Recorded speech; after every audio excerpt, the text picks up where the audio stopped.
1 Samuel, chapitre 14. Un jour, Jonathan, fils de Saül, dit au jeune homme qui portait ses armes, « Viens, et poussons jusqu'au poste des Philistins qui est là de l'autre côté. » Et il n'en dit rien à son père. Saül se tenait à l'extrémité de Gibéa, sous le grenadier de Migron, et le peuple qui était avec lui formait environ 600 hommes. Akija, fils d'Akitub, frère d'Ikabod, fils de Phiné, fils d'Éli, sacrificateur de l'Éternel à Silo, portait l'éphod. Le peuple ne savait pas que Jonathan s'en fût allé. Entre les passages par lesquels Jonathan cherchait à arriver au poste des Philistins, il y avait une dent de rocher d'un côté et une dent de rocher de l'autre côté, l'une portant le nom de Botsets et l'autre celui de Séné. L'une de ces dents est au nord vis-à-vis de Micmac, et l'autre au midi vis-à-vis de Géba. Jonathan dit au jeune homme qui portait ses armes, « Viens, et poussons jusqu'au poste de ces incirconcis. Peut-être l'Éternel agira-t-il pour nous, car rien n'empêche l'Éternel de sauver au moyen d'un petit nombre comme d'un grand nombre. » Celui qui portait ses armes lui répondit, « Fais tout ce que tu as dans le cœur, n'écoute que ton sentiment, me voici avec toi, prêt à te suivre. » « Eh bien, dit Jonathan, allons à ces gens et montrons-nous à eux. S'ils nous disent, arrêtez jusqu'à ce que nous venions à vous, nous resterons en place et nous ne monterons point vers eux. Mais s'ils disent, montez vers nous, nous monterons, car l'Éternel les livre entre nos mains. C'est là ce qui nous servira de signe.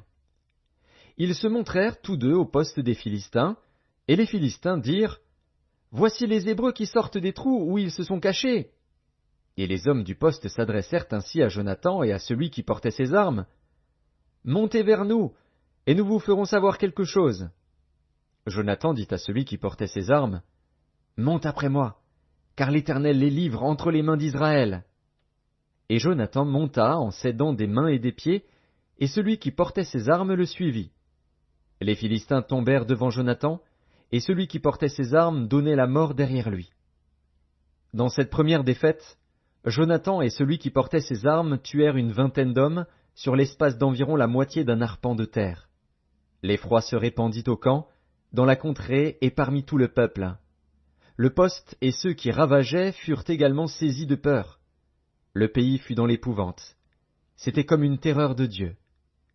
Les sentinelles de Saül, qui étaient à Gibéa de Benjamin, virent que la multitude se dispersait et allait de côté et d'autre. Alors Saül dit au peuple qui était avec lui, « Comptez, je vous prie, et voyez qui s'en est allé du milieu de nous. » Ils comptèrent, et voici, il manquait Jonathan et celui qui portait ses armes. Et Saül dit à Akija, « Fais approcher l'arche de Dieu, car en ce temps l'arche de Dieu était avec les enfants d'Israël. » Pendant que Saül parlait au sacrificateur, le tumulte dans le camp des Philistins allait toujours croissant. Et Saül dit au sacrificateur, « Retire ta main. » Puis Saül et tout le peuple qui était avec lui se rassemblèrent, et ils s'avancèrent jusqu'au lieu du combat. Et voici, les Philistins tournèrent l'épée les uns contre les autres, et la confusion était extrême.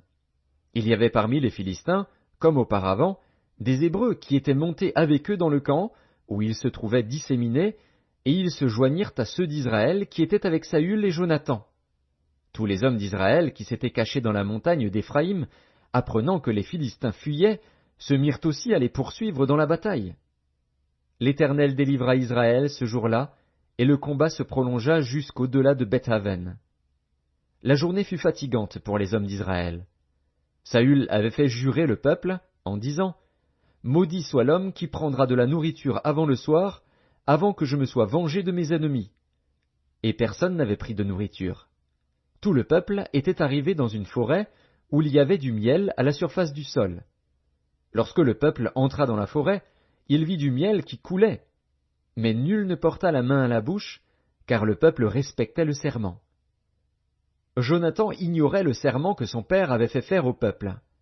Il avança le bout du bâton qu'il avait à la main, le plongea dans un rayon de miel, et ramena la main à la bouche.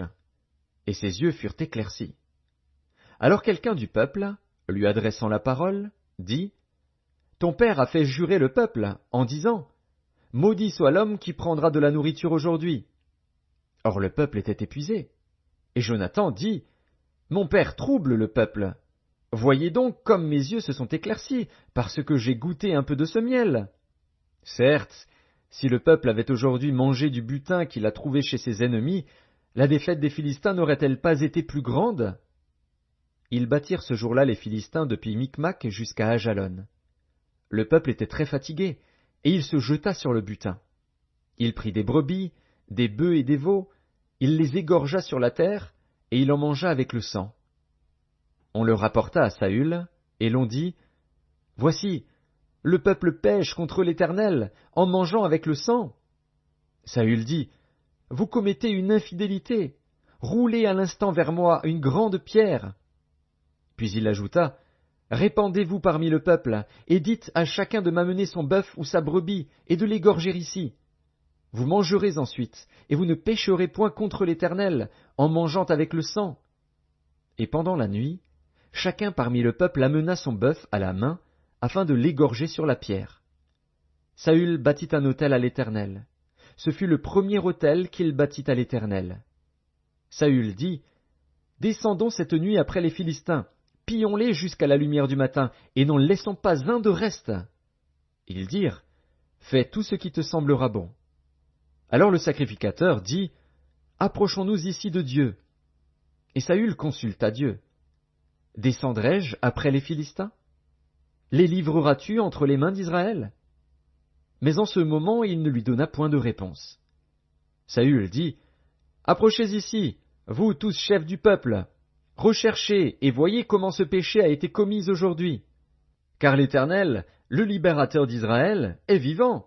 Lors même que Jonathan, mon fils, en serait l'auteur, il mourrait. » Et dans tout le peuple personne ne lui répondit. Il dit à tout Israël, « Mettez-vous d'un côté, et moi et Jonathan, mon fils, nous serons de l'autre. » Et le peuple dit à Saül, « Fais ce qui te semblera bon. » Saül dit à l'Éternel, « Dieu d'Israël, fais connaître la vérité. » Jonathan et Saül furent désignés, et le peuple fut libéré. Saül dit, « Jetez le sort entre moi et Jonathan, mon fils. » Et Jonathan fut désigné. Saül dit à Jonathan, « Déclare-moi ce que tu as fait. » Jonathan le lui déclara, et dit, « J'ai goûté un peu de miel, avec le bout du bâton que j'avais à la main. Me voici, je mourrai. » Et Saül dit, « Que Dieu me traite dans toute sa rigueur, si tu ne meurs pas, Jonathan. » Le peuple dit à Saül, « Quoi? Jonathan mourrait, lui qui a opéré cette grande délivrance en Israël? Loin de là, l'Éternel est vivant, il ne tombera pas à terre un cheveu de sa tête, car c'est avec Dieu qu'il a agi dans cette journée. » Ainsi le peuple sauva Jonathan, il ne mourut point. Saül cessa de poursuivre les Philistins, et les Philistins s'en allèrent chez eux. Après que Saül eut pris possession de la royauté sur Israël, il fit de tous côtés la guerre à tous ses ennemis, à Moab, aux enfants d'Ammon, à Édom, au roi de Tsoba et aux Philistins. Et partout où il se tournait, il était vainqueur. Il manifesta sa force, battit Amalek, et délivra Israël de la main de ceux qui le pillaient. Les fils de Saül étaient Jonathan, Jishvi et Malkishua. Ses deux fils s'appelaient l'aîné Mérab et la plus jeune Michal. Le nom de la femme de Saül était Akinoam, fille d'Akimaats. Le nom du chef de son armée était Abner, fils de Ner, oncle de Saül. Kis, père de Saül, et Ner, père d'Abner, était fils d'Abiel. Pendant toute la vie de Saül, il y eut une guerre acharnée contre les Philistins. Et dès que Saül apercevait quelque homme fort et vaillant, il le prenait à son service.